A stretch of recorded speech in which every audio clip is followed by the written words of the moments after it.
officials are looking for that video that could show where Don Stephen McDougal was and what he was doing the morning that Audrii went missing, because as we are learning tonight, he was likely the last person to see her on that day last Thursday. A few hours ago, the Polk County Sheriff confirmed to us that McDougal was a friend of Audrii's father, and he lived in a camper behind the house where Audrii lived with family. Sometimes he would take Audrii to the bus stop or even drive her to school if she missed the bus. That's I got nightmares in my head, I fear thoughts build up until I can't hear. My mind fills up into a creature.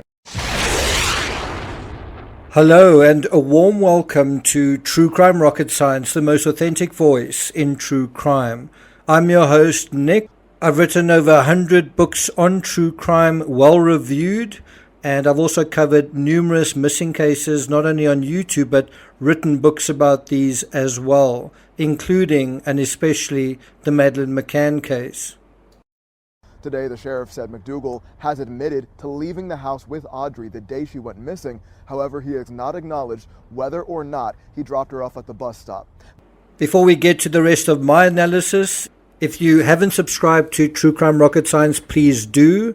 If you're enjoying this analysis, please like, share, leave a comment. You can also hit the thanks button, and let's get started. So 11-year-old Audrii Cunningham has been missing since last Thursday morning, February 15th. The little blonde girl, and it's quite interesting, it was the day after Valentine's Day. Does that have an impact on that? The little blonde girl was last seen at her home in the 100 block of Lakeside Drive in Polk County, Texas. According to a press release, the 11-year-old girl should have caught the school bus at her neighborhood bus stop.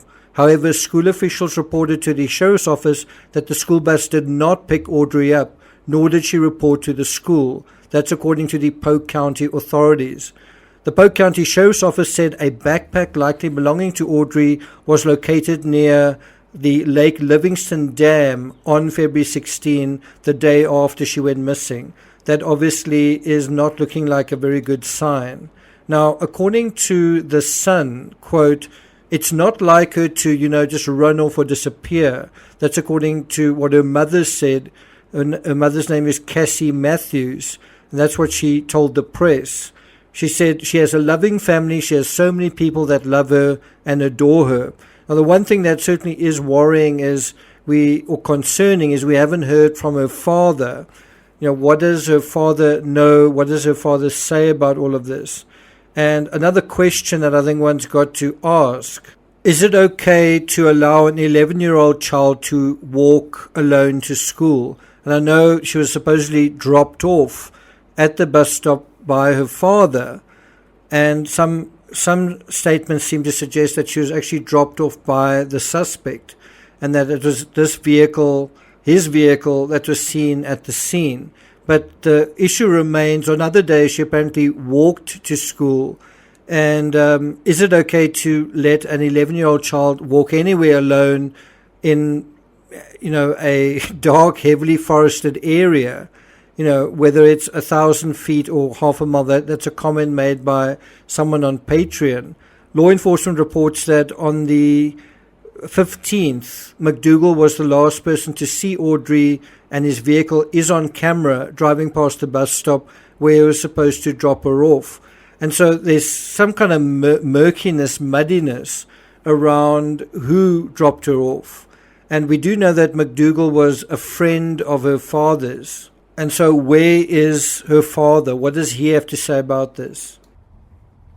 It does us no good to prematurely charge him now.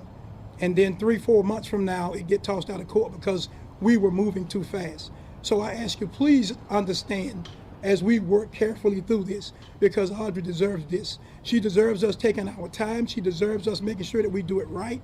Now, although I understand this idea of, investigating carefully and not cutting corners and all that kind of thing, in a case like this, time is really of the essence, especially the first 24 to 48 hours.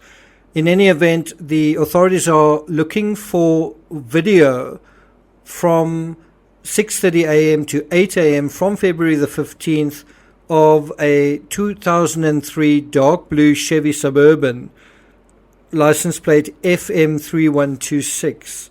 anyone seen a vehicle like that in this area of Polk County, Texas. Possibly also the area near the Lake Livingston Dam on February 16. Now, according to the Sun, quote, "It's not like her to, just run off or disappear. She has a loving family. She has so many people that love her and adore her. She's very well taken care of, and we just miss her and we don't understand. Any and all help would be greatly appreciated. I just want the word to spread around as far as possible." Neighbor Denise Koloyako told KRIV that the 11-year-old walks by her home to the bus stop every morning at around 7 a.m. And so just this statement already gives you an idea that this is what's typical. She normally walks to the bus stop.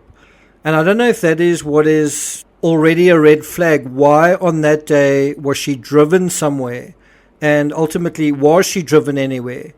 The cops are already talking about foul play. How do they know? Well, I think possibly they've already seen something, but possibly based on the CCTV they have already seen something.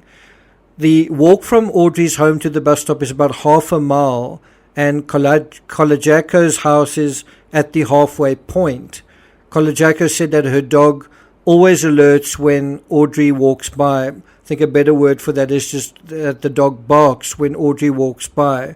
The neighbor said she last saw Audrey on February 14, Valentine's Day, when she stopped by and petted her dog.